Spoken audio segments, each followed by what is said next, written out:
Pues vamos a dar inicio. Hola, Rafael. Diga María. Un saludo a todas las amigas que nos ven en toda Latinoamérica, Norteamérica y parte de Europa.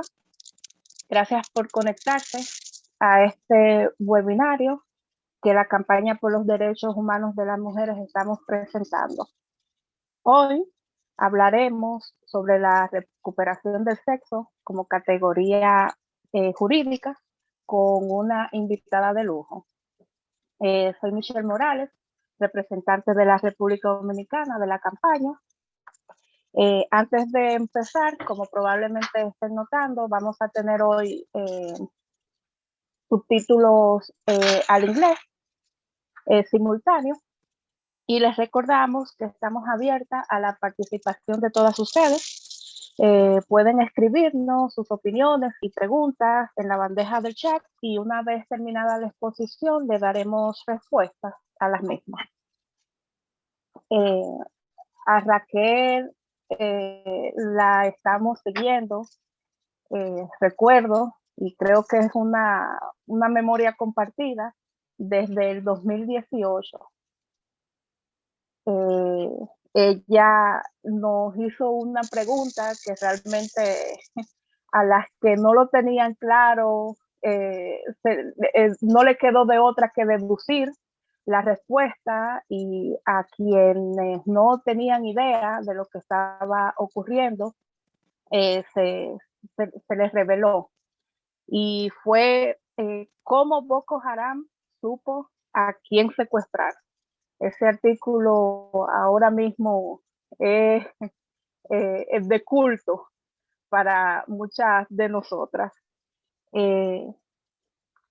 A ella la podemos leer en el periódico dominicano El Caribe y en la plataforma española Tribuna Feminista. A nivel internacional, milita por la protección y fortalecimiento de los derechos basados en el sexo. Es la portavoz de la organización feminista Filia, por sus siglas en inglés, y es miembro de Contraborrado de las Mujeres y Women's Place UK. También es doctoranda en el Centro de Investigación sobre Género y Violencia en la Universidad de Bristol. Su trabajo académico se enfoca en los hombres que pagan por sexo. Como podemos ver, tiene una trayectoria admirable, pero a mí en lo personal me toca por la labor que ella hace por las mujeres dominicanas. Ella brinda su columna del periódico El Caribe. Me parece que me atrevo a decir que es la única persona en la República Dominicana que habla sobre ese tema, y afortunadamente lo hace desde la perspectiva del feminismo radical, algo que se agradece y se admira. Sin más preámbulos, nos emociona presentar a Raquel Rosario Sánchez. Bienvenida, Raquel, y nada, el espacio es tuyo. Hola, espero que todo el mundo me pueda escuchar, por favor. Gracias, gracias a todas por estar aquí y gracias a Michelle por esa introducción. Bueno, preparé un pequeño discurso como de 3000 palabras. Preparé un pequeño discurso.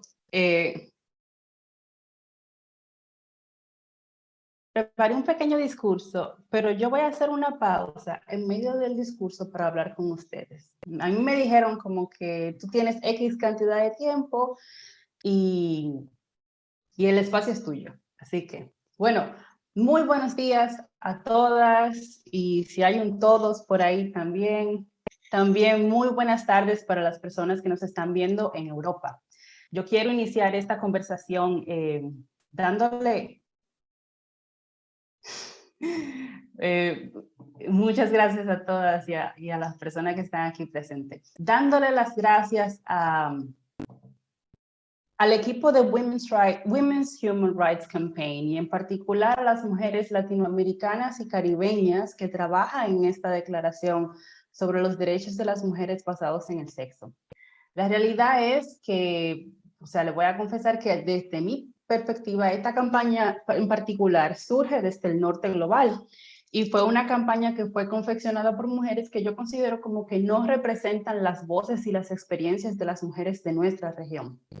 Pero las mujeres del sur global aquí presente y que conforman parte de estos equipos han observado la utilidad que tiene la campaña y se han apoderado de esta declaración sobre los derechos de las mujeres basados en el sexo, al punto que como que la han hecho suya. Y eso es una cosa que yo me encuentro que es extremadamente importante porque lo que más nos va a ayudar a salir del lío que estamos metidas es esa solidaridad internacional entre mujeres.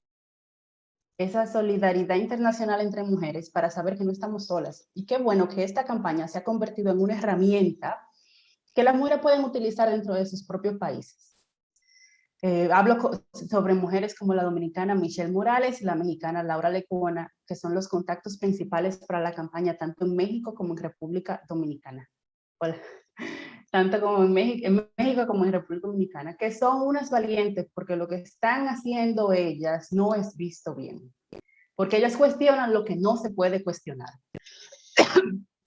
Y yo tengo que decir que mi admiración tanto para Laura como para Michelle es inmensa, porque a pesar de mis experiencias con el transactivismo en Inglaterra, dentro de la universidad, toda esta situación, a pesar de todo eso, la militancia feminista en contra de las políticas de identidad de género en Inglaterra es bastante extensa. O sea, aquí hay muchísimos grupos con diferentes vertientes, hay diversos ángulos, si te quieres enfocar en lo de las infancias, en lo de la niñez, entonces hay grupo dedicado a eso. Si tú te quieres enfocar en el aspecto de los partidos políticos, hay organizaciones dedicadas solamente para eso. Si te interesa hablar sobre el problema de discutir ese tema dentro de la academia, tú también puedes encontrar un grupo para eso. Pero en países como los de nosotros, República Dominicana, me imagino que en México, esta mañana tuve una conversación con Vaishnavi Sundar, que está en la India, y también es lo mismo. En países como nosotros es mucho más difícil porque nos aíslan más. Entonces, por eso mi admiración hacia las mujeres dentro de nuestros países que están militando contra esto es inmensa. En países como lo nuestro, esa militancia es incipiente y requiere de mujeres que estén centradas en sí mismas y que sean inmunes a la intimidación. Y creo que como como caribeña y como latinoamericana, yo me siento bien representada por ambas, por mujeres como ellas. Entonces, aquí vamos a hablar vamos a conversar sobre el sexo como concepto jurídico. Y este tema, qué bueno que lo estemos conversando ahora, que esta conversación sea viva, sea una cosa interactiva, que la van a traducir, que tenemos 65 participantes, después vamos a subir este video a YouTube y más mujeres van a poder verlos. Qué bueno que estamos hablando sobre todo esto, porque este es un tema que se viene eliminando dentro de las políticas públicas y la legislación a nivel internacional sin que nadie se dé cuenta.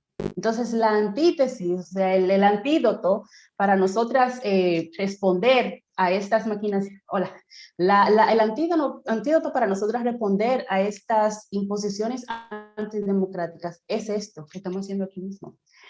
Por ejemplo, vamos a hablar sobre cómo en Argentina existe un proyecto de ley contra la asignación sexual compulsiva, que fue presentado en el año 2018 y que califica el sexo biológico como una noción falsa. Ese proyecto de ley expresa: la presente ley tiene por objeto proteger a toda persona contra lo que ellos llaman la asignación sexual compulsiva y en particular a eliminar la categoría de sexo de cualquier documento público o privado, y b, garantizar la integridad, la autonomía y la diversidad corporal de todas las personas frente a las intervenciones designadas a modificar sus características sexuales para adecuarlas a estándares médicos de asignación sexual o normalidad. ¿Qué están haciendo esas personas con ese proyecto de ley? Ellos están colocando el sexo como que es una construcción y presentando al género, como si fuese lo lo fijo, lo natural, lo que es evidente. Entonces ellos definen el sexo, ya no es el sexo biológico ya deja de ser el sexo y se convierte en características sexuales. Y este proyecto de ley para borrar el sexo de todas las políticas públicas de Argentina expresa que las características sexuales son un conjunto de rasgos bioanatómicos, históricos, biológicos y culturalmente relacionados con la sexualidad, incluyendo la genitalidad y cualquier otra anatomía sexual y reproductiva, cromosomas, gónadas, hormonas, capacidad de hormonas y caracteres físicos secundarios que emergen de la pubertad. Tú simplemente puedes decir sexo. Tú simplemente puedes decir la palabra sexo, que es lo mismo y todo el mundo lo entiende. Pero esta definición lo que busca es confundir y ahogar dentro de palabrerío jurídico una cosa que todo el mundo, ni siquiera tiene que ser una persona vidente, pero yo voy a decir todo el mundo que puede ver, pero la gente ciega nace de una mamá. ¿Se entiende? Todo el mundo puede verlo. Entonces, ellos, más allá de eso, ese proyecto de ley define lo que ellos consideran que es una falsa noción del sexo. Como que cuando las personas hablan sobre el sexo biológico, eso es una cosa que se lo inventaron. Y expresa, falsa noción del sexo es definido como la interpretación histórica, ideológica y cultural que se hace de ciertas diferencias anatómicas, especialmente sobre la genitalidad y otras comúnmente denominadas características sexuales. Estas lecturas, que históricamente se han basado en paradigmas médicos y científicos, se suelen atribuir a la biología y se han asignado con carácter binario, existiendo como únicas posibilidades el binomio varón y mujer. Eso no es una definición médica ni científica, eso es lo que es la realidad material. El sexo atraviesa cada una de las células de nuestro cuerpo. Nosotros no necesitamos un informe médico para saberlo. Pero ahora nos intentan convencer de que el sexo biológico es una noción falsa, mientras que la identidad de género es nuestro ser auténtico y real. Este mismo proyecto de ley en Argentina, y es importante que venga de Argentina, porque Argentina fue el país que promulgó la primera ley de identidad de género. Entonces, como muchas de nosotras sabemos, a veces los países de nuestra región, países latinoamericanos, países caribeños, se utilizan como un experimento, como si fuese un laboratorio. Vamos a crear tal política pública, a ver qué pasa. Entonces, en ese mismo sentido utilizaron Argentina y creo que este proyecto de ley es importante. Y creo que este proyecto de ley es importante porque es un preview, es la antesala de lo que puede tratar de imponerse a nivel internacional. Definen el género como la categoría construida cultural e ideológicamente y socialmente que pretende definir en cada momento histórico lo que se entiende por masculino y femenino, lo que es propio del varón y de la mujer, y de las relaciones de ambos. Esto comprende cualquier asignación de atributos socioculturales a las personas, tales como funciones, roles, responsabilidades e identidad. Ojo en la palabra identidad, a partir de la falsa noción del sexo. Esta es como una definición manipulada, pero también como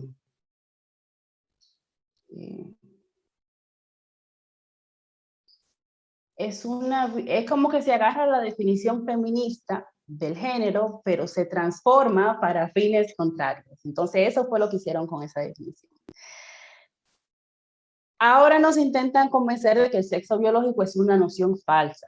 Algo que aprecio de esa iniciativa en Argentina es que al menos expresa abiertamente el propósito de estas imposiciones antidemocráticas. Algunos países intentan, en el mejor de los casos, pretender que el concepto género e identidad de género, el concepto sexo e identidad de género, pueden habitar dentro de los mismos proyectos de leyes y legislaciones. Eso no se puede, simplemente no se puede. Es imposible y por razones lógicas. El sexo biológico es binario. Lo que no, y lo es no solamente en los seres humanos, sino también en otros animales en la naturaleza. Nuestras en la gran mayoría de los animales de nuestra naturaleza, y especialmente en los animales como nosotros, como los seres humanos. Nuestras categorías divididas por sexo son hembra o varón. Las mujeres de plataforma antipatriarcado siempre me decían que yo publicaba un artículo, cada vez que yo publicaba un artículo que decía varón, ellos me decían, no, es macho, es macho. Hembra o varón o hembra o macho y mujer y hombre. Cuando una persona alega tener una identidad de género, esta quiere evitar alguna de esas dos categorías. Es decir, incluso si un proyecto de ley alega proteger tanto el sexo como la identidad de género, este proyecto de ley está creando su propia trampa para borrar y neutralizar los derechos basados en el sexo. Un hombre, por ejemplo, que alegue tener una identidad de género mujer, debería entonces ser encasillado en la categoría mujer. ¿De qué sirve tú tener derechos basados en el sexo si estos pueden estar abiertos a la preferencia? En los mamíferos, sí. Si estos pueden estar abiertos a la preferencia de cada quien. En la política y en los congresos casi siempre hay que buscar consenso y los puntos medios, pero es deshonesto y manipulador pretender que se pueden respetar tanto los derechos de las mujeres. Voy a hablar más al paso. En la política y en los congresos casi siempre hay que buscar el consenso y los puntos medios, pero es deshonesto y manipulador pretender que se pueden respetar tanto los derechos de las mujeres en base al sexo como la supuesta identidad de género, cuando la segunda lo que garantiza es la entrada automática en la primera dependiendo del sentimiento interno de cada persona. La filósofa estadounidense favorita de todas las mujeres que estamos aquí presentes, Judith Butler, concuerda con la idea de que el sexo debe ser fluido cuando expresó en su libro Cuerpos que Importan. El sexo no es sencillamente algo que uno tiene o una descripción estática de lo que uno es. Será una de las normas, el sexo, mediante las cuales ese uno puede llegar a ser viable. Esa norma que califica un cuerpo para toda la vida dentro de la esfera de la inteligibilidad cultural. Ese libro, Cuerpos que Importan, fue la respuesta de Butler ante las críticas para su Biblia de género, El género en disputa. Y ese libro lo que hacía era, se le criticó porque invisibilizaba la realidad material que afecta la vida de todo ser humano, pero principalmente de las mujeres y niñas. Entonces, el libro que ella publica para aclarar su posición no ayuda mucho. No ayuda mucho, sino que oscurece el asunto. Pero no obstante, por diversas razones, en esos 31 años que van desde que se publicó El género en disputa, Butler se ha consagrado como la monarca del feminismo a nivel internacional. Es evidente, tenemos que admitirlo. Ahora bien, si un profesor de matemáticas le expresara a su clase que 2 más 2 son 89, ese profesor sería seriamente cuestionado por sus colegas. Si un profesor de física dijera que la gravedad es un constructo, it's okay, Kathleen. Si un profesor de física dijera que la gravedad es un constructo social, los ridicularizarían y definitivamente no lo promovieran, no lo pusieran en un pedestal como estaban poniendo a Butler. Pero profesoras como Butler, que teorizaron que la mujer es una idea construida por el lenguaje, es hoy considerada la más ilustre teórica alrededor del mundo. O sea, al punto que ella es más valorada que la misma Millet. ¿Por qué? Porque existe más rigor y más escrutinio sobre la idea y más escrutinio sobre las ideas que permean todos los campos investigativos, pero en el feminismo y en los estudios de la mujer dentro de la academia, una profesora puede teorizar que el sujeto del feminismo es fluido o inexistente y que la mujer no es nada y es elevada a la estratosfera, como si fuese casi una diosa. Yo considero que esa dinámica en sí es parte y representa evidentemente al patriarcado. El sexo biológico es real y no hay que convencer a nadie de eso. Lo que sí necesita mucha persuasión es que todos Llama la atención que el concepto científico que está siendo eliminado de legislaciones alrededor del mundo para ser basado en un concepto que es casi exactamente igual al concepto religioso de las almas. El alma se define como entidad abstracta tradicionalmente considerada la parte inmaterial que junto con el cuerpo o la parte material constituye el ser humano, la capacidad de sentir y de pensar. Algunos diccionarios la definen como el alma, subjetivo inmaterial e invisible que se aloja en el interior del cuerpo y que atiende todas las cuestiones que exigen un compromiso más profundo de parte de las personas. ¿Deben las políticas públicas nacionales y el derecho internacional regular el alma de las personas? Si la Iglesia Católica se le ocurriría mañana presentar proyectos de ley que argumenten que debemos legalizar las almas y penalizar a los no creyentes, los tildaríamos de lo de siempre, de reaccionarios, de conservadores, de energúmenos y hasta de trogloditas. El concepto de identidad de género es exactamente igual de abstracto y de antijurídico, pero por alguna razón nadie lo puede decir abiertamente.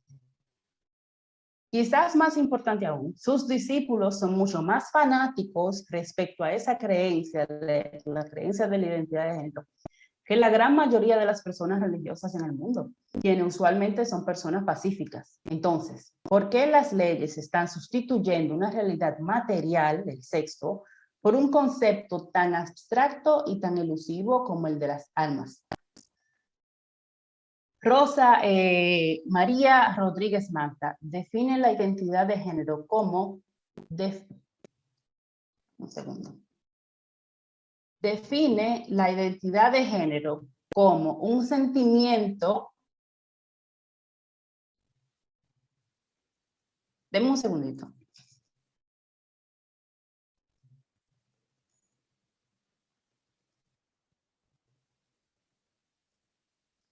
Define la identidad de género como un sentimiento íntimo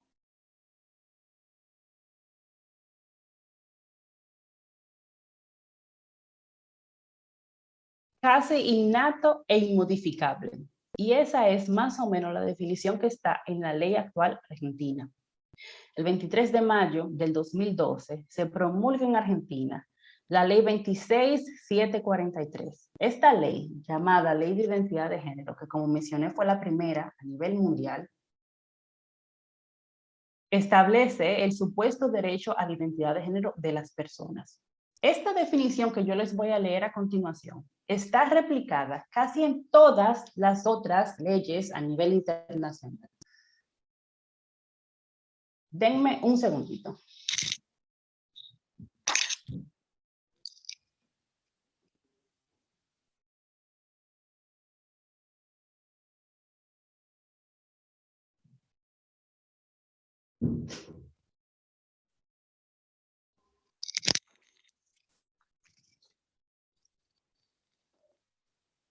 Pues sí, esta misma definición que yo le voy a leer a continuación, yo la he encontrado en proyectos de ley en otros países también. Y dice, en su artículo 2, se entiende por identidad de género a la vivencia interna e individual del género, tal como cada persona lo siente, lo cual puede corresponder o no con el sexo asignado al momento del nacimiento. El sexo no se asigna, incluyendo la vivencia personal del cuerpo. Esto puede involucrar la modificación de la apariencia o la función corporal a través de medios farmacológicos, quirúrgicos y de otra índole, siempre que ello sea libremente escogido. También incluye otras expresiones de género, como la vestimenta, el modo de hablar y los modales. Al tiempo que aclara que los requisitos son solamente presentar ante el registro civil una solicitud enteramente administrativa que conste que con el nuevo nombre elegido por la persona que solicita cambiar su sexo. Las personas menores de edad también pueden modificar su sexo legalmente, solo que deben contar con la autorización de padres, madres o tutores. Y en el caso de que esto no sea posible, será el Poder Judicial quien determinará si la persona menor de edad cuenta con la capacidad progresiva para tomar esa decisión. Esa ley no establece ninguna edad mínima, lo que nos llama a cuestionar si menores de 5 o de 7 años deberían contar con un recurso legal que les permita mentir sobre su sexo, porque eso es lo que se hace con ese tipo de medidas. Se miente sobre lo que sabemos que es evidente. La pregunta aún más importante es, ¿por qué necesita un menor de edad mentir, avalado legalmente, sobre su sexo biológico? Los niños y niñas se encuentran en una etapa de constante evolución y flexibilidad. ¿Por qué necesita una persona menor de edad tomar decisiones permanentes y en muchos casos irreversibles respecto a su sexo? Cuando se habla de niños y de niñas, o aquella frase tan tediosa que le encanta a Laura Lepona, las infancias trans, eso se refiere a niñas y niños común y corriente, como lo fuimos todas nosotras, pero cuyos padres y madres se rehúsan a entender que los estereotipos sexistas existen para ser deconstruidos, no para que se desconstruya a esa niña o a ese niño. Es decir, si una niña insiste en que ella quiere jugar con carritos y tener el pelo corto,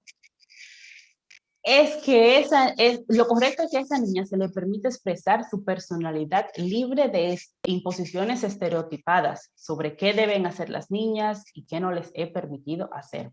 Pero por medio de la política de identidad de género, esa niña se convierte en el problema que debe ser deconstruido y armado otra vez.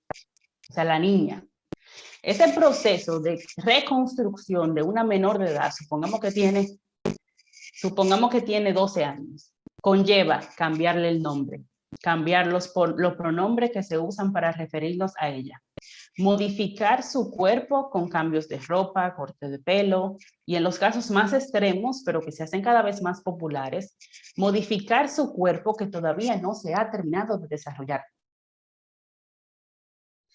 La niñez es fluida y se define como una etapa de cambios, pero las políticas de identidad de género insisten en convertirla en una etapa llena de permanencia, con documentos emitidos por el Estado que conviertan a esa niña en un varón ficticio para facilitar su paso por las llamadas clínicas de género, donde se iniciarán procesos hormonales o medicamentos experimentales.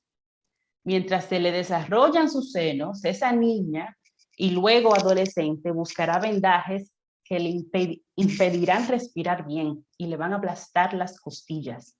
Pronto ese dolor se va a convertir en insoportable, por lo que ella va a exigir que un cirujano le remueva los senos. Quitarle los senos y llenar de testosterona en cantidad industrial a esas niñas y adolescentes saludables no es el último paso, no es el final del trayecto para validarla. Es un paso intermedio, es un proceso intermedio. El cuerpo humano no es de goma ni es de plástico. Nuestro cuerpo reacciona ante todo lo que le es extraño. Así que para las miles de niñas y adolescentes que llenan la sala de las clínicas de género, esos tratamientos y cirugías serán el principio de su por vida con la ideología de la identidad de género. Planned Parenthood era una organización feminista cuyo propósito principal era proteger y otorgar servicios de salud sexual y reproductiva, principalmente a mujeres de escasos recursos. Y ellos se dieron cuenta de que eso de hormonizar menores de edad era más rentable. Una ex empleada le dijo a la periodista Abigail Shriel de The Wall Street Journal que aunque proporcionar abortos solía ser el pan y la mantequilla de esa organización, la medicalización de los niños y de las niñas resultó ser más lucrativa. ¿Por qué? Porque eso fue lo que expresó la ex empleada de Planned Parenthood. Las niñas que se identifican como trans son una oportunidad de dinero más efectivo, porque se mantienen en el anzuelo por el futuro previsible en términos de citas de seguimiento, hay que analizarle la sangre, hay que tener reuniones con ellas, mientras que los abortos son, con suerte, una situación única. Una mujer solamente tiene que ir una vez, pero una niña que ya inició un proceso de hormonización tiene que ir varias veces al médico y eventualmente eso se convierte en una cita de por vida. Administrar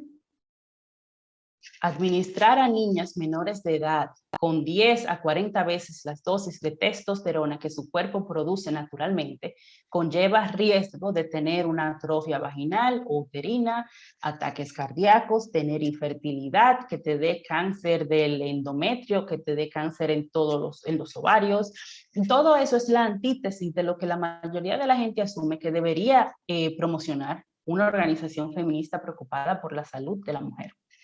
Entonces, esa niña que está recibiendo sus dosis de testosterona en Planned Parenthood, cuando a ella se le desarrolle un cáncer, entonces también van a ir a Planned Parenthood para que se le diagnostique y para recibir el tratamiento adecuado para eso.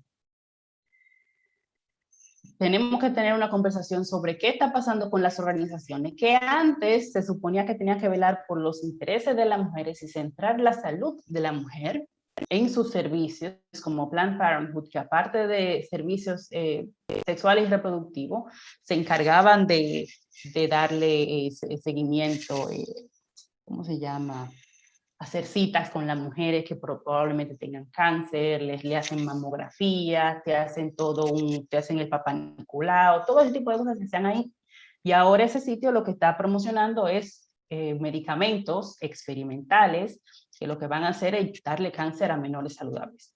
Otra organización que ahora está yendo 100% completamente en contra de sus principios es Save the Children, que ahora aboga cuando dice: entender que la identidad de género no depende de la genitalidad es una tarea pendiente de gran parte de la sociedad y que genera un daño incalculable a la infancia trans.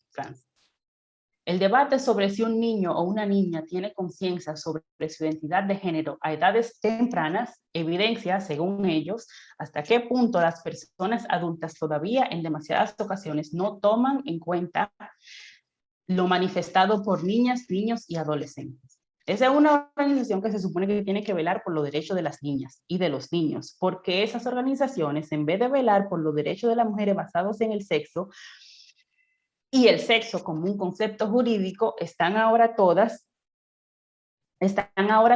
promoviendo teorías anticientíficas.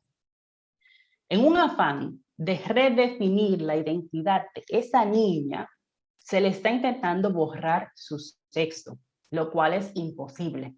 Nuestro sexo biológico habita en cada célula de nuestro cuerpo. Por más hormonas o testosterona que la hormona es una testosterona. Por más hormonas, testosterona o estrógeno que le introduzcamos, no podemos quitar todos los órganos que nos diferencian de los hombres y nuestro cuerpo seguirá siendo femenino, incluso si se lo quitamos. El sexo no se puede borrar. Lo único que pueden hacer los promotores de las políticas de identidad de género es intentar borrarlo jurídicamente. Pero esa tarea de intentar borrar el sexo, no solamente jurídicamente, sino de toda la sociedad, se les revertirá, se le va a revertir. La ley argentina que acabo de citar expresa: toda persona deberá solicitar la rectificación registral del sexo y el cambio de nombre de pila y de imagen cuando no coincida con su identidad de género autopercibida. Y expresa también: deberá respetarse la identidad de género adoptada por las personas, en especial por niñas, niños y adolescentes, que utilicen un nombre de pila distinto al consignado en su documento nacional de identidad. A su solo requerimiento, el nombre de pila adoptado debe ser utilizado para la citación, registro, legajo, llamado o cualquier otra gestión o servicio, tanto en el ámbito público como privado. La pregunta es: ¿para qué sirve eso que yo acaban de mencionar ahí? ¿Para qué sirven las leyes de identidad de género? En su totalidad, esa ley argentina que yo acabo de mencionar cuenta con algunas 1500 palabras, menos de la mitad de la palabra que yo voy a expresar en este discurso. Pero la transformación jurídica, política y social que representa para las mujeres y la niñez no puede ser más avasallante. Y sobre este punto nos puede hablar un poquito más adelante María Binetti. Las personas que promueven políticas de identidad de género hablan de la identidad de género y del género autopercibido como si fuesen derechos establecidos y derechos naturales, cuando en realidad, tanto en la teoría como en la práctica, estamos hablando de conceptos religiosos que se imponen con un fervor fanático ante poblaciones cuyas preocupaciones principales son la inflación, la corrupción, la seguridad ciudadana, el precio del pan. Yo creo que quizá lamentablemente esa ley argentina anteriormente mencionada fue propuesta por 3 mujeres. Perder el sexo legalmente es perder los derechos de las mujeres. ¿Por qué? Porque la alternativa que se nos está imponiendo a nivel internacional dentro de los congresos, cámaras, ministerios, secretarías, departamentos, son teorías esotéricas y anticientíficas. Y porque sin el sexo no podemos medir la desigualdad entre mujeres y hombres. Cuando el feminismo hablaba de leyes a favor de la mujer, esas mujeres siempre estuvieron definidas, siempre se entendió que era la palabra mujer. Y estaba definida en la realidad material, es decir, en el sexo biológico. No es verdad que en el año 1976, cuando se consiguió el sufragio femenino por primera vez en el estado de New Jersey, cuando ellos hablaron sobre el voto femenino y hablaban de la mujer, no es verdad que estaban hablando sobre sentimientos internos de la identidad de cada una, no, estaban hablando de la mujer como sujeto político y como ente material. Desconectar el sexo de los argumentos feministas, eso empezó a partir de los años, digamos, 90. Fue un error garrafal, porque las mujeres no representamos un género, representamos un sexo. Nuestras ancestras, parece, que se emocionaron mucho con su creación del género, su teorización y conceptualización del género, y se dejaron impresionar de lo rápido que calaba ese discurso de género. Y ahora se habla entonces de las políticas de género, la igualdad de género,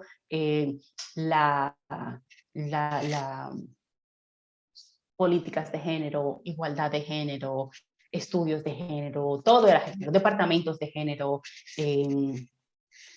Ellas se dejaron impresionar de lo rápido que calaba ese discurso y de lo rápido que se le dio acogida a ese discurso de género dentro de los estamentos de poder, dentro de las organizaciones internacionales, la Nación Unida, los gobiernos, los partidos políticos.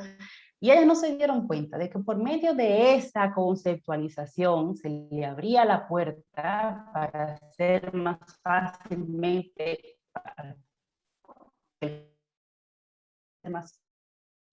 cooptado y hasta convertirse en una arma para las mujeres. Cuando el género fue conceptualizado por nuestras referentes como una herramienta. El género fue conceptualizado por nuestros referentes como una herramienta para identificar las condiciones desiguales entre hombres y mujeres en la sociedad. Como explica Rosa María Rodríguez Magda, el género fue la teoría feminista quien le dio profundidad a esa noción de género, adoptándola de la psicología clínica y dotándola de una dimensión de análisis social y mostrando el carácter político del sexo y cómo la construcción del género es un arma del patriarcado para consolidar la sumisión de las mujeres. Ahora bien, desdibujar el cuerpo humano de la teoría feminista es abrirle la puerta y recibir con bombos y platillos la fácil mercantilización de los cuerpos de las mujeres. La prostitución y la explotación reproductiva de las mujeres por medio de los vientres de alquiler se benefician de esa desarticulación de los cuerpos. Una cosa es que la teoría queer, en su obsesión postmodernista, nos haya efectivamente robado el concepto de género. Pero otra cosa es que nosotras insistamos en perpetuarles el jueguito. A mi entender, en este momento, no existe razón alguna por la que nosotras tengamos que seguir utilizando ese concepto cuando ya ha sido desarticulado. Mujeres que insisten en que todavía podemos hablar sobre perspectiva de género y utilizar y como que reapoderarnos del concepto de ante estas iniciativas políticas, legislativas, todo este baño que se le está dando a la sociedad de género, no creo que sea conveniente. Hace décadas, algunas mujeres bastante... Una de esas mujeres fue, por ejemplo, Eliesta Fiotti, una brasileña que alega que ser crítica de género es un fenómeno exclusivo de varones. En su libro Género, Patolencia, Zapallo expresó: ser mujer significa ser una clase, de una casta, una sensación, no es un sentimiento, no es una actuación, ni una decisión. Es apartheid. Es ser parte de esas personas que catalogadas como violadas y se mantiene esa clase por ese medio de la violación, por la fuerza, por el terror, para que no se levanten.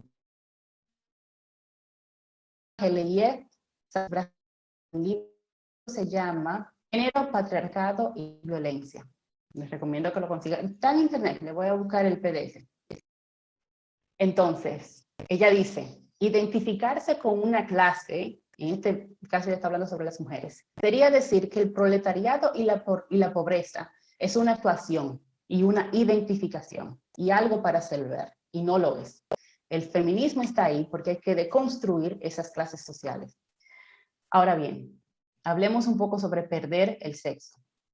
Sin ámbitos de ser pesimista, yo considero que perder el sexo de manera jurídica es perderlo todo. Judith Butler presenta que el sexo biológico es en sí mismo una construcción jurídica, lingüística y cultural. Aquel proyecto de ley contra la asignación sexual compulsiva que mencioné en Argentina expresa en su capítulo 2, categoría de sexo, artículo 8. Ellos promueven la eliminación del sexo, del dato sexo en los documentos. Prohíbese la inscripción de cualquier dato sobre la falsa noción del sexo y o género de una persona en cualquier documento público y privado. Perder el sexo es que en los Juegos Olímpicos de Tokio, un hombre de 40 y pico de años le haya robado el puesto a una muchacha de 22 años en la competencia de levantamiento de pesas. Perder el sexo es que los deportes para las mujeres que fueron segregados en reconocimiento de la realidad de que nuestros cuerpos son diferentes a los de los hombres, sean cedidos a los hombres. Esto significa que hombres mediocres que no pudieron calificar para competir con sus pares, compitan contra mujeres y que ganen. Perder el sexo por medio de las políticas de identidad de género es que esas mujeres no puedan quejarse ante la injusticia. Te digo el número ahora. Es que esas mujeres no puedan quejarse ante la injusticia de tener que competir contra varones, porque si no serían calificadas como discriminatorias. ¿De qué sirve defender el derecho de las mujeres a los deportes si los hombres también pueden infiltrarlo? Perder el sexo es que un hombre llamado Alana McLaughlin le caiga a golpes, físico, que le caiga a golpes. Le caiga a golpes a una mujer en una competencia de boxeo y que a ese hombre le den una medalla y lo aplaudan, como ocurrió hace una semana. ¿De qué sirve hacer campañas contra la violencia contra la mujer y la violencia machista si los hombres pueden darnos golpes en la televisión y presentarlo como que eso es un entretenimiento? Perder el sexo es que la unidad para la mujer en un hospital de Cardiff tenga que ser renombrada para que no mencione la palabra mujer por quejas de transactivistas. Ahora se va a llamar un centro de maternidad, obstetricia y ginecología, porque ya no se nos puede ni nombrar. Perder el sexo es eliminar el sexo de los registros civiles y de las cédulas de identidad para que no podamos determinar ni tener ningún dato estadístico sobre la discriminación sexista y la desigualdad entre hombres y mujeres en la sociedad. Sin esos datos, ¿cómo vamos a acabar con esa desigualdad? Para recuperar el sexo, tendremos que hacer eso que nosotros estamos haciendo ahora mismo. No hay superheroínas que van a venir y ellas van a entrar en los congresos y ellas van a escribir sexo, sexo, sexo. Nosotras, hasta donde yo tengo entendido, ninguna tenemos multinacionales, nosotras no somos políticas, no somos presidentas, nosotras lo que somos es feministas, que estamos incómodas con el borrado de las mujeres a nivel internacional. Para nosotros poder recuperar el sexo, lo que tenemos que hacer es lo que no hicieron las feministas hace 10 años e incluso hace 20 años. Tenemos que hablar sobre por qué ese sexo biológico es importante para la investigación científica, para la recolección de datos estadísticos, para nosotros poder tener evidencia clara sobre la violencia machista, para nosotros poder diferenciar entre los deportes según el sexo de las personas. Tenemos que hablar sobre por qué eso es importante. Tenemos que frenar, decirle, no, mira, ok, eso son tu teoría de identidad de género, pero no, eso no cuadra con los derechos de las mujeres. Y plantarnos. Y por el clima en el que nos estamos manejando, tenemos también que enfrentar la intimidación y no dejarnos asustar. Porque a cada una de nosotras, a Michelle, a Laura, a María, a todas las mujeres que estamos aquí, a cada una de nosotras, cuando nos plantamos contra esas teorías anticientíficas y antidemocráticas, a cada una nos cae encima.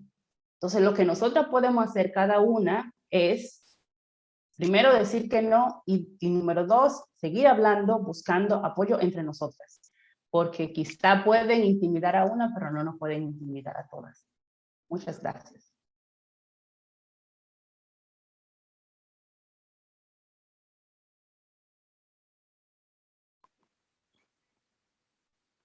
Muy agradecida, Raquel. Muchísimas gracias. Como siempre, nos dejaste satisfecha con todos tus datos.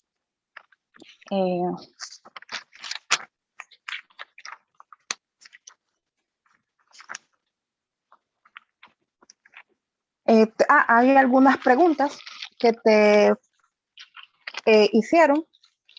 Tú las fuiste respondiendo, pero es bueno que... Una muchacha me preguntó el número de la ley. La ley de Argentina que yo mencioné es la... Dame un segundo, lo tengo aquí. Es la ley número 26743 y se llama la Ley de Identidad de Género. Excelente. No sé si tienen más preguntas. El nombre de la autora del libro, de la autora brasilera que tú mencionaste. Eleiette Saffiotti. Ella se llama...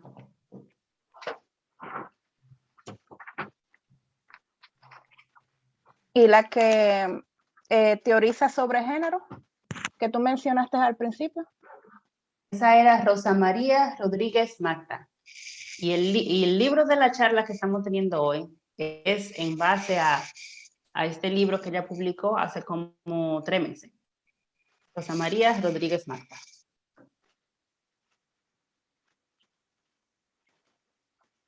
Otras lecturas que puedas recomendarnos. Creo que no, hasta el momento yo diría como que quizá para entender, a mí me gusta Saffiotti porque uno, cuando tú empiezas a hablar sobre eso, uno se siente muy solo, pero Saffiotti te demuestra que hace décadas que había mujeres que ya estaban trabajando en este tema, que se daban cuenta, mira, ahí viene un problema. Ahí hay una trampa. Y ella te lo dice así mismito. Tú ves. Espérate, María Victoria, el proyecto de ley contra la asignación compulsiva del sexo, el proyecto de ley no ha pasado, no ha sido aprobado. Creo que leí que está en trámite dentro de la Cámara de Diputados, tú la puedes ver, el proyecto de ley, tú puedes ver el proyecto de ley en internet, pero no ha sido promulgado. Silvia García te pregunta, ¿por qué a diferencia de otras leyes de identidad, la ley de no binarios empezó en Argentina y no en el norte del mundo? Yo creo que países como los nuestros están siendo utilizados como un experimento y como un laboratorio para, como para ver qué pasa con estas políticas públicas.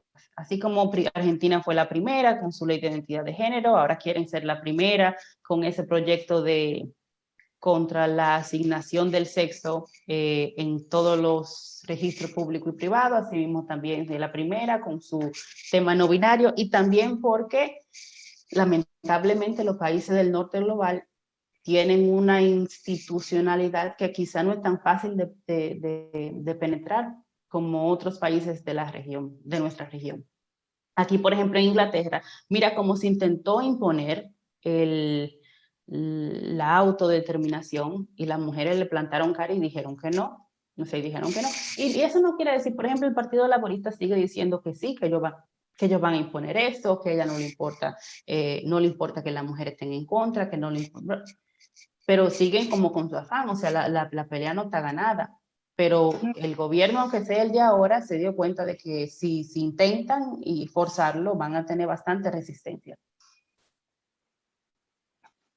Sí, realmente están teniendo, y cada día se nos suma más. No te sientes esperanzada de ver que cada día se nos suman más y mujeres jóvenes también, que antes éramos una paria total, o sea, un grupito, un puñadito, pero ya como que están saliendo de ese letargo queer. Yo te quiero preguntar a ti, en realidad, como, ¿qué piensas tú de eso? Porque yo, desde mi perspectiva, yo siento que cuando yo empecé a escribir específicamente sobre el tema de las políticas de identidad de género a principios del 2018, me recuerdo que yo lo mandé, creo que fue como un 30 de diciembre y sale publicado el 1 de enero del 2018 y ahí fue que entonces empezó todo mi pequeño martirio.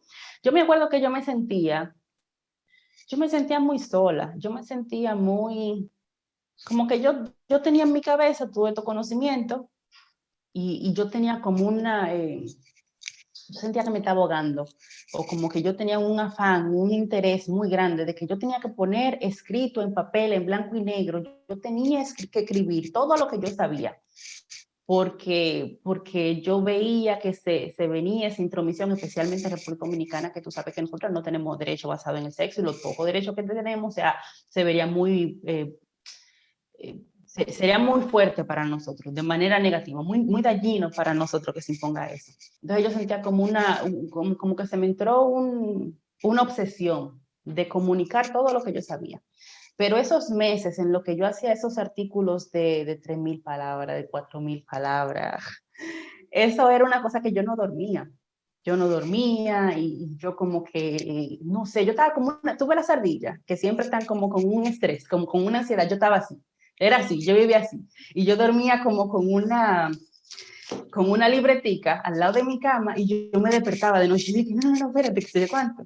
Pero ahora, afortunadamente, siento que tú todos los días te levantas y hay una discusión, otra discusión, alguien escribe tal cosa, otras mujeres dicen tal cosa, o sea, es un debate vivo y yo me siento como que, wow, no como que se me quita un peso de encima, sino como que yo siempre tuve la esperanza de que si yo escribía todo lo que yo sabía, eventualmente más mujeres se iban a dar cuenta y ellas también se iban a interesar y el debate lo llevarían ellas también.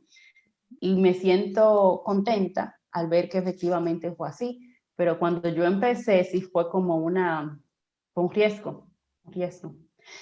¿Cómo te sientes tú? Porque yo sé que tú estás en Santo Domingo y yo muchas veces pienso como que, oye, aquí yo tengo a Women's Place UK, yo tengo a Filia, yo tengo a muchísimas otras mujeres que conocen el tema y que están activas en el tema, pero yo sé que en República Dominicana no es así. Yo me apoyo en ti, Raquel, tú estás lejos, pero yo me apoyo en tú. Y lamentablemente tú sabes que somos muy poquitas. Con quien yo intercambio, por ejemplo, en Facebook, que es donde yo más me comunico con la feminista, solamente somos tres dominicanas y contigo 4, que yo conozco, que hablamos sobre el tema, que no, pero no, tú sabes que esto aquí es, ¿cómo es? Feminismo negro, pero posmoderno, porque no por negro, sino por posmoderno. O sea, que no estamos representadas en la República ¿Qué? Dominicana. O sea, no tenemos Sí, mucha representación. sí, pero eso yo me encuentro como medio, o sea, te creo, pero tú sabes que yo me encuentro súper interesante, que a mi mamá todas sus amigas le dicen, ¿y cómo está Raquel? Ay, yo la leí, ay, yo la vi, ella está muy bien, o sea, como que todas, y es constante cada vez que yo escribo cualquier cosa.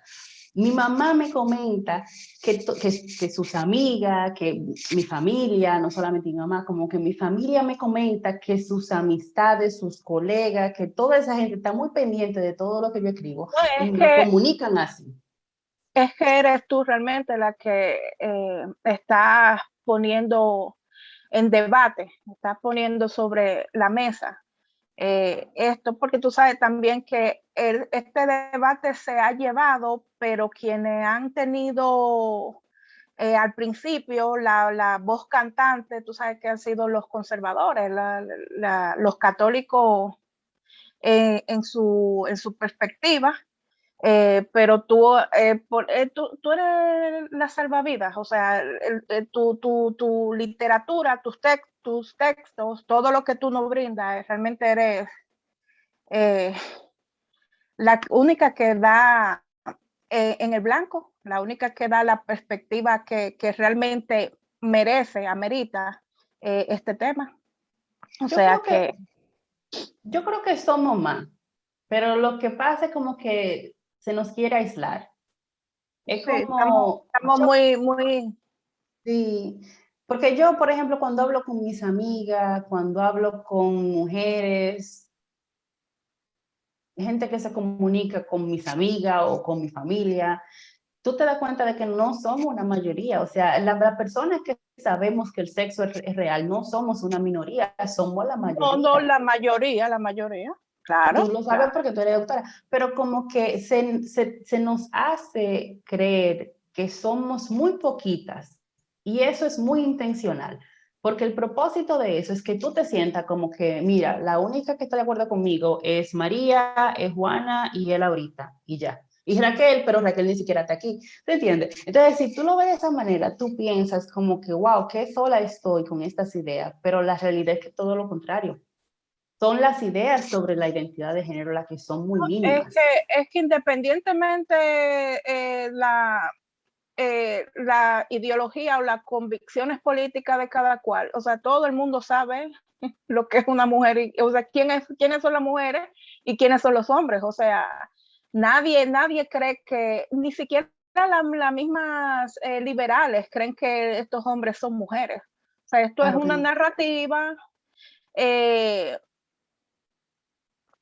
que no, o sea, que carecen de la misma creencia. O sea, yo dudo mucho que estas mujeres crean realmente que estos hombres son, es que no pueden creerlo.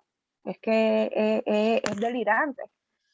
Pero creen que lo están haciendo porque ponen la empatía por encima de la realidad. Y no creo tampoco que estén bien informadas. A mí me parece que las mujeres que caen en esto es por falta de información, porque si supieran realmente, o sea, si supieran lo que nosotros estamos diciendo todos los días respecto a esto, no lo apoyaran, pero se niegan a escuchar, se niegan a leer. O también que es más chévere ser popular. Es más chévere ser como quizá, Entrega, entrega ¿eh? tus derechos, entregar tus derechos y tu realidad por ser popular y por caer bien es fuerte, una cuestión. Yo estoy de acuerdo contigo, pero te lo estoy tratando como de interpretar de cómo lo verían muchas mujeres. O sea, quizás muchas mujeres, algunas mujeres dirían como que, oye, yo sé perfectamente que el sexo no es una construcción social. Yo sé perfectamente que la identidad de género, eso de decir que la mujer es un sentimiento interno que la gente tiene, yo sé que eso es sexista, pero si tú tienes como organizaciones de renombre, si tú tienes celebridades, si tú tienes como medio de comunicación que te promueven la otra idea, entonces no puede extrañar que eso sea más popular. No, y a eso se le suma la manera sigilosa, porque aquí, por ejemplo, esas coladas son poca gente la que están pendientes. La mayoría ni se entera de las propuestas de ley, ni nada de eso. O sea, nadie, ni tampoco la enteran. Por ejemplo, yo estaba leyendo que se estaban quejando la comunidad LGTBI aquí porque no lo incluyeron para la protección, o sea, no lo incluyeron en las leyes de protección, pero sí estaba, o sea, los mismos periódicos, por ejemplo, estaban mencionando que se incluía y hablaban de sexo cuando en la ley está escrito género, o sea, para ellos sexo y género es sinónimo. O sea que me doy cuenta también que que ni siquiera utilizan, no están al tanto, no están al tanto del peligro que es sustituir u omitir la palabra sexo de las leyes, porque entienden que ya con género, o sea, es lo mismo, entienden que porque, o sea, proteger a las mujeres no sé, de los sesgos de género, o sea, de la violencia que sufren, o sea, no hay un entendimiento real en los medios, que también, o sea, nuestra labor le queda todavía porque todavía no están bien empapados, ni siquiera de la terminología. O Sí. sea, Eso que te mencioné es muy importante porque es como que el ojo tiene que estar en la política pública. O sea, uno se confunde, uno se distrae de que, fulanita dijo tal cosa y fulanita dijo tal cosa, y tú como que te mantienes como en ese círculo de qué dijo quién y cuándo. Pero lo importante en realidad y lo que afecta a la vida de la mujer y de la niña es la política pública. Y eso que tú mencionas es muy importante de que, oye, eso se mantiene todo por abajito, no es que hay un grupo de personas que está pendiente de un grupo de feministas que está pendiente de que si dice sexo, que si dice qué sé yo cuánto, pues eso entonces tiene que hacerlo tú. ¿Tú entiendes? O sea, cuando yo empecé a hablar sobre este tema, no había otra persona que yo pudiera decidir que ¿dónde dice género? ¿Dónde dice sexo? Vamos a hacer esto, vamos a hacer yo cuánto. Cuando yo digo que yo me puse esa mochila y yo dije, no, yo soy la que voy a tratar de hablar sobre este tema. Eso incluye también esa revisión de los anteproyectos y de los proyectos de ley de la República Dominicana.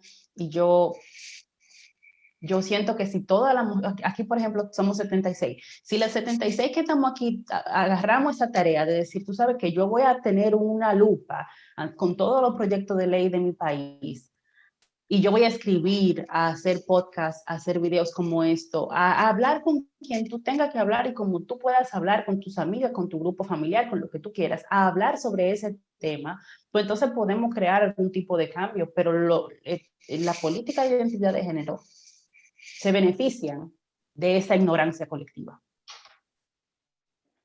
totalmente, Raquel. Hay una pregunta. ¿Sabes por qué UK se decidió revertir las sentencias que ganó Bell sobre bloqueadores de la pubertad para menores de 16 años? Lo que hizo el tribunal fue de apelación. Lo que la corte dijo fue que no deben ser los juzgados y los tribunales los que decidan sobre los tratamientos hormonales para menores de edad, que eso tiene que estar en manos de médicos. Entonces, eso tiene diversas interpretaciones. Yo tengo entendido que eso se va a apelar en la Suprema Corte de Justicia, o sea que el tema no ha terminado. Pero lo que yo considero que es importante es que obviamente ninguna de nosotras quiere que Keira pierda. O sea, ella, yo la conozco, es una muchacha así como tú y yo, y como yo, pero ella por diversas razones tomó decisiones que están tomando muchas niñas y adolescentes alrededor del mundo, ¿verdad? Pero oye, me preguntaron esta mañana, ¿y qué tú piensas de que Keira perdió el fin de semana? Y yo lo que digo, oye, yo me siento tan agradecida de que tenemos a Keira, porque fíjate en cuántos menores de edad, cuántas niñas, cuántas adolescentes en el mundo están sometiéndose a tratamientos experimentales que le van a causar un daño irreversible a su salud. Y encontramos una que dijo, ¿tú sabes qué? No solamente lo que me pasó a mí estuvo mal, sino que yo voy a llevar una demanda legal contra las personas que me hicieron eso. Y si, imagínate dónde estaríamos sin el caso de ella. Tú ves, o sea, gracias a ella, que ganó, después perdió, puede que gane otra vez, gracias a ella, el debate ha avanzado muchísimo. ¿Me entiendes? Así mismo como dice esta muchacha, el caso de Keira Bell es un hito, porque ella, o sea, en la Suprema ya puede que gane, puede que pierda, está bien. Pero gracias a esa muchacha, estamos hablando sobre los bloqueadores de la pubertad. Gracias a esa muchacha ya la gente no puede pretender que no hay personas que lo lamentan, que se arrepienten, que están teniendo problemas de salud por este tema, ¿tú entiendes? Y eso que la Corte haya dicho, este es un tema que tienen que tomarlo los médicos, no los tribunales. Eso no quiere decir que ahora los médicos pueden hacer lo que les da la gana. ¿Por qué? Porque el debate ha cambiado. Ahora en Inglaterra ya hay más presión para que no se le esté medicalizando y modificando los cuerpos de los menores por medio de cosas experimentales. O sea, el debate, en medio del caso de Keira, el debate cambió. Y en los gran ojos parte están abiertos en los diagnósticos, o sea, ya los médicos tienen que, ya no es narrativa, ya es un criterio clínico real. Sí, sí, pero incluso, o sea, la gente que está celebrando que esa muchacha, y es una muchacha, ya tiene, son como 23 años, la gente que está celebrando que esa muchacha perdió, o sea, ¿qué tú celebras? Tú estás celebrando que más menores de edad tomen decisiones permanentes, irreversibles con su salud, y sabiendo que muchos de esos menores de edad se van a arrepentir. Eso no es una victoria. Eso no es una victoria que tú puedes estar celebrando.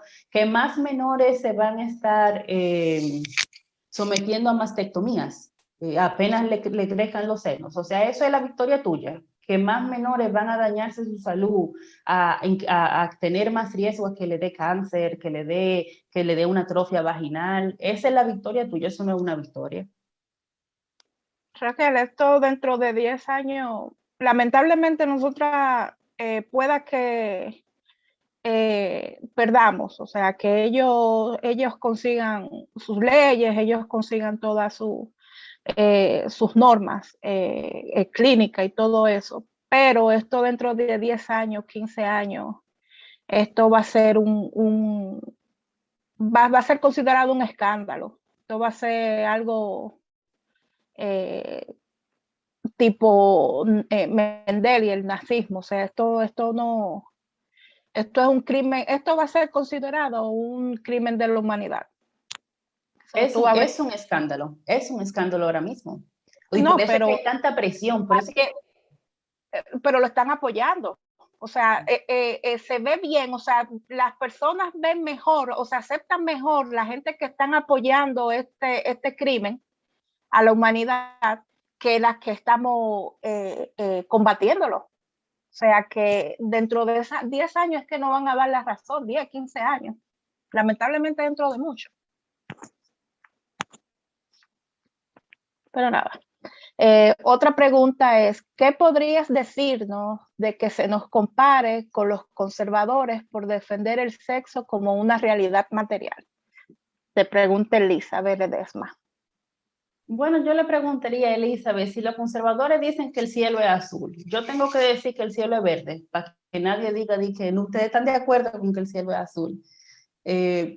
Obviamente yo te repito lo que le estaba comentando a Michelle ahora mismo. Nosotros notamos las teorías elaboradas con mucho palabrerío, mucha qué sé yo qué lingüística. No somos nosotros las que estamos elaborando eso. Nosotros lo que decimos es el sexo biológico es real. Todo el mundo sabe que el sexo biológico es real. Todo el mundo aquí tiene una mamá. Y muchas de nosotras tenemos mamá, o sea, todo el mundo sabe que el sexo biológico es real. Que parte de las personas que habitan el mundo y que se dan cuenta de esa realidad material son conservadores, pues entonces ellos tienen su derecho de abogar por lo que ellos consideran correcto. Y nosotros tenemos derecho de abogar por lo que consideramos correcto. La pregunta quizá debería de ser, ¿por qué los liberales están apoyando nociones que son misóginas? Decir que la mujer es un sentimiento interno y que si tú dejas de sentirte mujer, entonces ya tú eres otra cosa. Eso es misógino. Las teorías de identidad de género son misóginas. Entonces es como que a veces yo siento que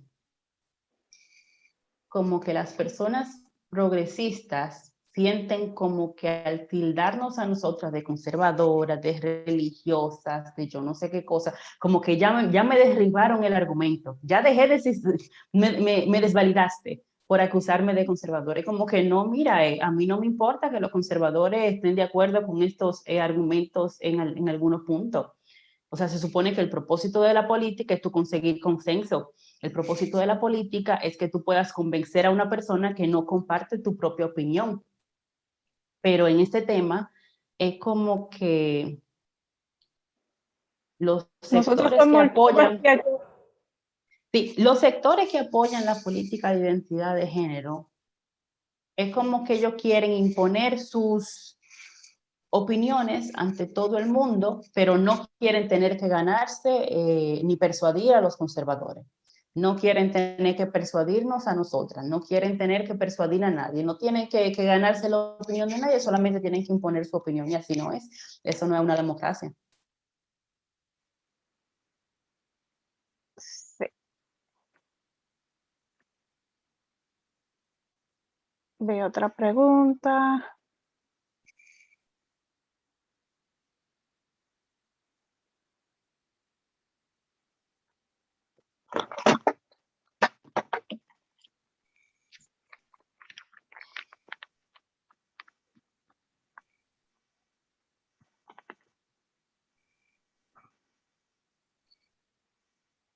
Oh, ok.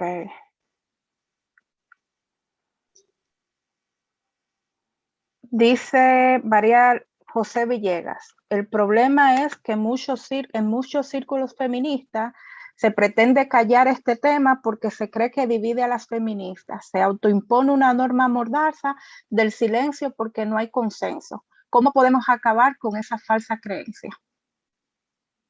Repítemelo otra vez. El problema es que en muchos círculos feministas se pretende callar este tema porque se cree que divide a las feministas. Se autoimpone una norma mordaza del silencio porque no hay consenso. ¿Cómo podemos acabar con esta falsa creencia? ¿Cómo tú no vas a tener consenso? Perdón, termina. No, sí, continúa. ¿Cómo tú no vas a tener consenso respecto a qué es una mujer? Si tú eres un círculo feminista. O sea, es como que imagínate de que, bueno, nosotros somos un círculo socialista y tú no sabes qué es el dinero o tú no sabes definir qué es la pobreza. Eso no sería aceptable en ningún otro movimiento político ni social. Como que como que en el feminismo se presentan argumentos o conceptos que en ningún otro escenario serían aceptables. Como yo te comentaba lo de Judith Butler, o sea, si tú tienes un profesor de matemáticas que te dice de que 2 por 2 son 89, la gente lo miraría y le decía, no, pero eso no es verdad. ¿Cómo tú vas a ser profesor de matemáticas si tú estás diciendo una cosa que es una barra basada? Pero en el feminismo como que sí se le da cabida a eso. Tú piensas que las mujeres son un constructo social y que ser mujer es un análisis discursivo. Un análisis discursivo. Entonces, eso, en vez de desafiarlo, como que se le acepta como otra creencia más. Y no solamente que se le aceptó como otra creencia más, sino que eso se convirtió en el discurso hegemónico dentro del movimiento feminista. Entonces yo lo que preguntaría es, si los círculos feministas no quieren hablar sobre este tema porque supuestamente divide al feminismo, oye, en lo que ustedes están jugando a ser niñas buenas, no están imponiendo leyes y políticas públicas que están acabando con nuestros derechos, ¿verdad? Entonces tú tienes grupos feministas que no quieren echar el debate, que no quieren tener la conversación, no quieren arriesgarse a tener encontronazo la una y la otra, y en lo que tú estás de que en Belén con los pastores, queriendo quedar bien con todo el mundo, te están imponiendo proyectos de ley, te están imponiendo constituciones, te están imponiendo códigos penales que afectan la vida de las mujeres. Entonces yo creo como que ahí hay un elemento de socialización femenina en la que nosotras no queremos molestar a nadie, no queremos incomodar a nadie, no queremos tener que meternos en problemas. Ay, yo no quiero que Michelle se enoje conmigo, si Michelle cree que el sexo es un constructo social y yo no creo eso, yo no quiero que ella se enoje conmigo, entonces no vamos a hablar sobre el tema, no vamos a abrir el debate.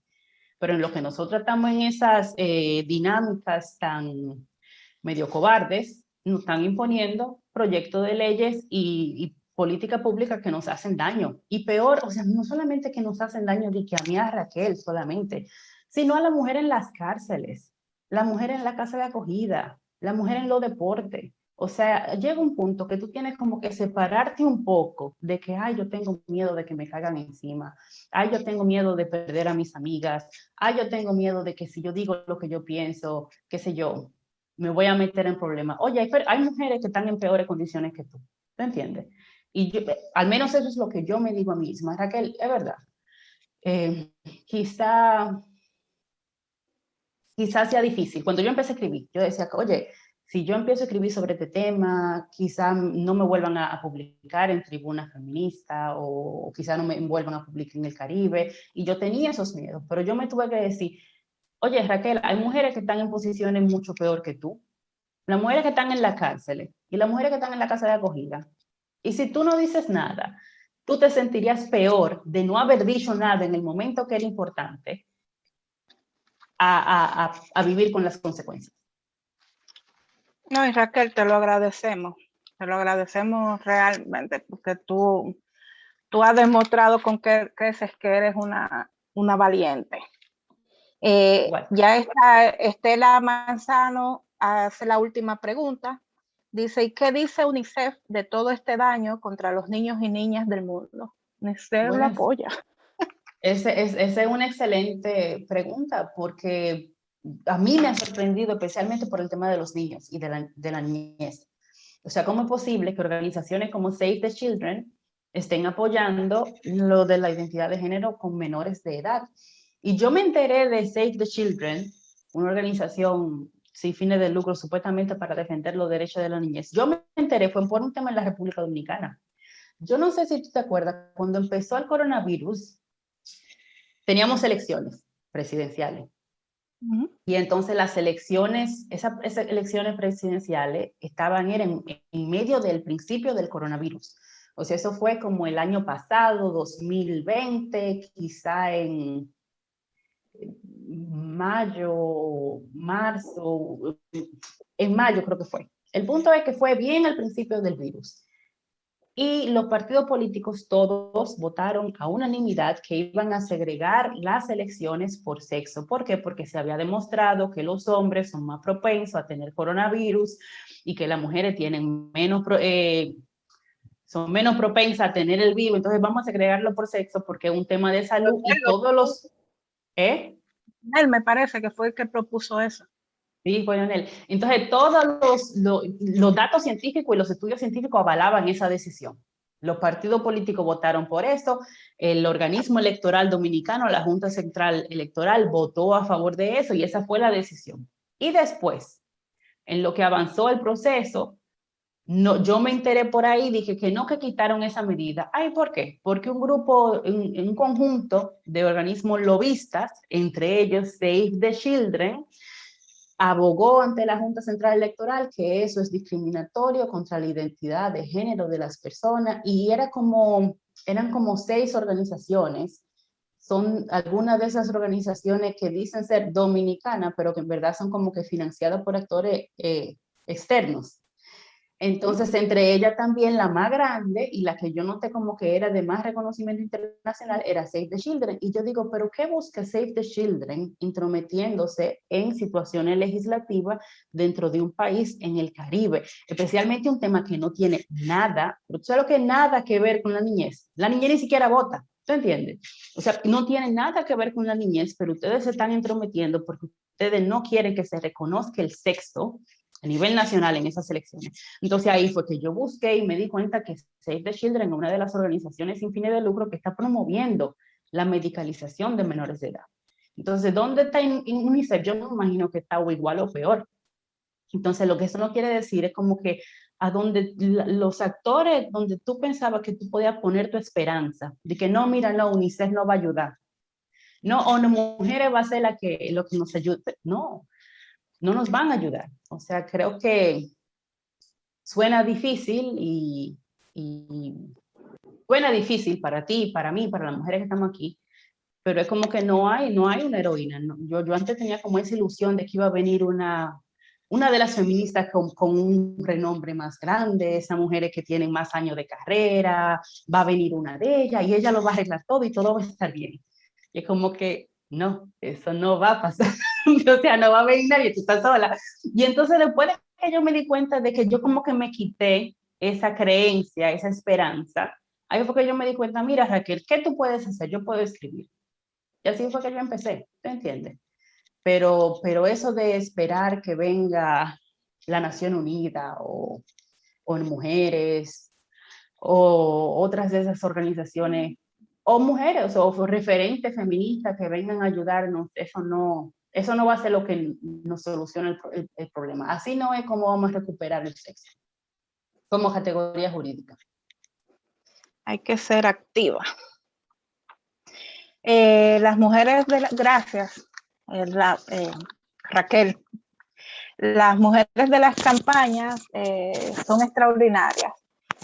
Su fuerte es la colaboración entre países y el idioma para nosotras no es un impedimento para unirnos.